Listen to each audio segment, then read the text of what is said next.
அறிவே மனம் உங்கள் உளவியல் சகோதரி எம்எஸ்கே பிரியா. மனசுக்குள்ள பயம் அதிகமாக இருந்தாலோ பதற்றம் அதிகமாக இருந்தாலோ, அதாவது பயமுங்கிறது வேற, பதற்றம்ங்கிறது வேற.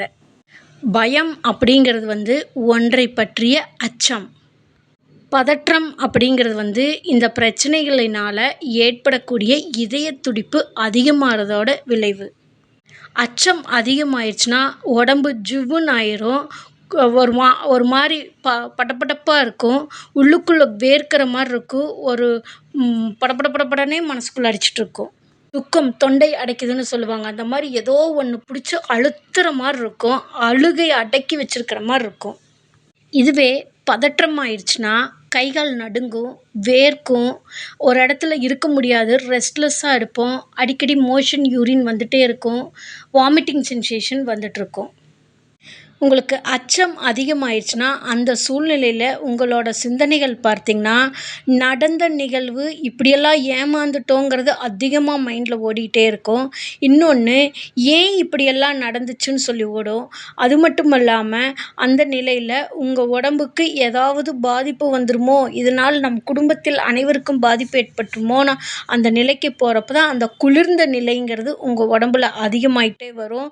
ஒரு பயமான சூழலை அதிகப்படுத்திடும். இயல்பு நிலையில் நீங்கள் இருக்க முடியாது. கோபங்கள் அதிகமாக வரும். அதாவது இயல்புக்கு மாற்றமாக நீங்கள் செயல்பட்டுக்கிட்டு இருப்பீங்க. இந்த சூழலில் இருக்கிறப்ப தான் இது உங்களுக்கு பதற்றமாக கன்வெர்ட் ஆகிறப்ப உடல் ரீதியான பாதிப்புகளை அதிகமாக உண்டாக்குது. விரக்தி நிலைக்கு போயிடும். சூசைடல் தாட் கொடுக்கும். ஒரு இடத்துல இருக்க முடியாது, படுத்தா படுக்க முடியாது, உட்காந்தா உட்காந்த முடியாது, தண்ணி குடிக்க முடியாது, பாத்ரூம் வந்துக்கிட்டே இருக்கிற மாதிரி இருக்கும். யாராவது ஏதாவது நம்மளை கேட்டுருவாங்களோ அப்படிங்கிற அந்த நிலையிலேயே உங்கள் மனசு செயல்படுறப்ப ஹார்ட் பீட் வேகமாக அடிக்கும். துக்கம் தொண்டை அடைக்கிற மாதிரி இருக்கும். இந்த மாதிரி நிலைக்கெல்லாம் போகிறப்ப உங்களால் இயல்பாக இருக்க முடியாது. இந்த எண்ணத்தில் தான் இதுதான் உளவியல் பாதிப்பு அப்படின்னு சொல்கிறோம். இப்போது இந்த மாதிரி உடல் சார்ந்து மனம் சார்ந்து பாதிப்புகள் இருந்துச்சுன்னா உளவியல் பாதிப்பு. இதுக்கு ட்ரீட்மெண்ட் எடுத்தால் தான் சரியாகுமா அப்படின்னா, உங்களுக்கு ஒரு காய்ச்சல் வந்துச்சுன்னா நீங்கள் ஒரு மாத்திரை வாங்கி சாப்பிடுவீங்க. அது நீங்களாக முடிவெடுத்து நீங்களாக போய் கேட்குறது. அது எந்த காய்ச்சல்னே நம்மளுக்கு தெரியாது.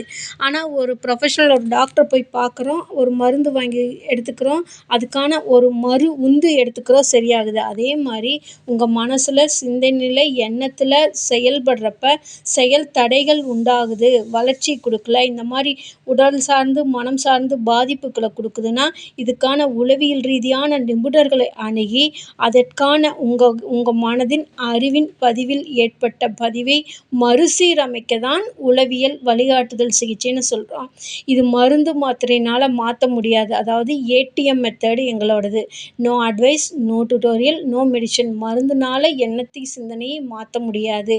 அந்த எண்ணத்தையும் சிந்தனையும் மாத்துறதுக்கு மறு உந்து தேவை. அந்த மறு உந்து உங்களோட அறிவின் பதிவில் எப்படி பதிவாயிருக்குது, நீங்கள் ஒரு வார்த்தைக்கு எப்படி அர்த்தம் வச்சுருக்கிறீங்க, ஒரு செயலுக்கு எப்படி செயல்முறை வச்சுருக்கீங்க, அது ப்ராக்டிக்கலாக மேக்ஸா சயின்ஸா. அதே மாதிரி தான் இப்போ மேக்ஸு சயின்ஸின் அடிப்படையில் தான் உலகம் இயங்கிட்டு இருக்குது. அப்போ உங்களுக்கு சொல்லிக் கொடுத்த அறிவின் பதிவில் நீங்கள் இயங்கிட்டு இருப்பீங்க. அது மைனஸா ப்ளஸ்ஸான்னு உங்களுக்கு தெரியாது. பாதிப்பு வந்ததுக்கப்புறம் இதனால் இது இல்லைன்னு உங்கள் மனசு எடுத்துக்கும். ஆனால் மேக்ஸ் அண்ட் சயின்ஸ்னு அடிப்படையில் இயங்குறப்போ எது சரி எது தவறுன்னு சொல்லி தெரியாது. அதற்கான ஒரு உளவியல் வழிகாட்டுதல் தான் எங்களுடைய நிறுவனத்தில் எம்எஸ்கே லைஃப் கிளினிக் ஃபவுண்டேஷனில் வழிகாட்டுதலுக்கான ஒரு உளவியல் பகுப்பாய்வு மற்றும் மென்டாரிங் ப்ரோக்ராம் கொடுத்து கொண்டு வருகின்றோம்.